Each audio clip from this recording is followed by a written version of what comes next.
7 Listen, everybody. In the very book of the prophet, whose name this man bears, it is written, ask the priests this question on the law, if a man carries consecrated meat in the fold of his gown and with this fold touches bread, broth, wine or food of any kind, does such food become holy? The priests answered, no, it does not. Haggai then said, if a man made unclean by contact with a corpse touches any of this, does it become unclean? The priests answered, yes, it does. By means of such shifty, false, inconsistent behavior, you bar and condemn good and accept only what is profitable to you. Then there is no more indignation, no disgust, no horror. Provided no personal detriment is caused to you, you decide whether a thing is clean or unclean, whether it makes one clean or not. And how can you, liars as you are, state that what has been sanctified by contact with holy flesh or some holy thing, does not make holy what it touches, and what has touched an unclean thing can make unclean what it touches? Do you not realize that you are belying yourselves, false ministers of a law of truth, exploiters of that very same law, which you twist as if it were a hempen rope, when you are anxious to profit by it, you hypocritical Pharisees? Under religious pretexts you give vent to your human envious malice, entirely human, you desecrators of what belongs to God, revilers and enemies of the messenger of God. I solemnly tell you that every action, every conclusion, every movement of yours is motivated by a complex shrewd mechanism, where the wheels, springs, weights and rods are your selfishness, your passions, your insincerity, your hatred, your anxiety to overwhelm people, your envy shame. Greedy, trembling, spiteful, you live in the supercilious fear of being overcome by someone who may not belong to your own caste. You thus deserve to be like the one who frightens and irritates you. As Haggai says, of a heap of 20 measures you make one of 10, and of 50 barrels you make 20, and you pocket all the difference, whereas to set an example to men and for the love to be given to God, you should add something of your own to the heap of the measures and to the number of the barrels, for the benefit of those who are hungry, instead of taking it away. You thus deserve to be made barren by a burning wind and by rust and hail stones, in all the deeds of your hands. Who are those amongst you who come to me?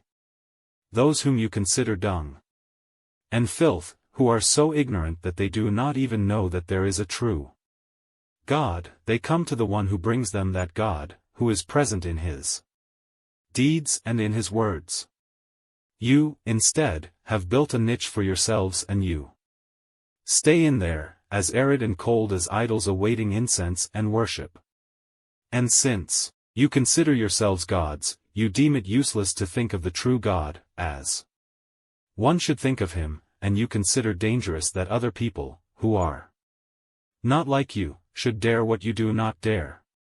In fact you cannot dare, because you are idols and servants of the idol.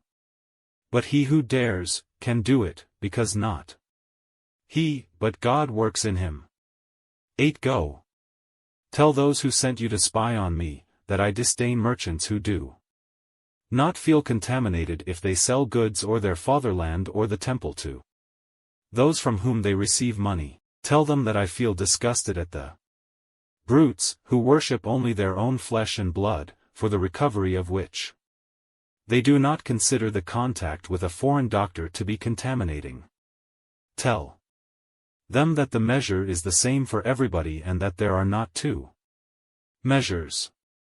Tell them that I, the Messiah, the just admirable counselor, upon whom the Spirit of the Lord shall rest with his 7 gifts, who will not judge by what appears to the eyes, but by the secrets of hearts, who will not condemn according to what his ears hear, but by the spiritual voices he will hear in every man, who will side with the humble and judge the poor with righteousness. The one who I am, because that is who I am, is already judging and smiting those who on the earth are nothing but earth. And the breath of my lip will slay the wicked and destroy their dens, but will be life and light, freedom and peace. For those who desirous of justice and faith will come to my holy mountain to be sated with the science of the Lord. That is Isaiah, is it not? My people, everything comes from Adam and Adam comes from my Father. Everything is therefore the work of the Father, and it is my duty to gather all men together for the Father. And I bring them to you, O holy, eternal, almighty Father. I shall lead the stray children back to you, after gathering them together by means of loving words, under my pastoral rod, which is like the one Moses raised against the deadly snakes, that you may have your kingdom and your people. And I make no difference, because in the depths of all men I see something that shines brighter than fire, a soul, a spark of your eternal brightness. O my eternal desire! O my untiring will! This is what I want and what I crave for. That the whole earth may sing your name. That mankind may call you Father. A redemption that will save everybody. A fortified will that will make every man obedient to your will. An eternal triumph that will fill paradise with an everlasting Hosanna. Oh! Multitude of heavens! Behold, I see the smile of God, and that is the reward, compensating all human harshness.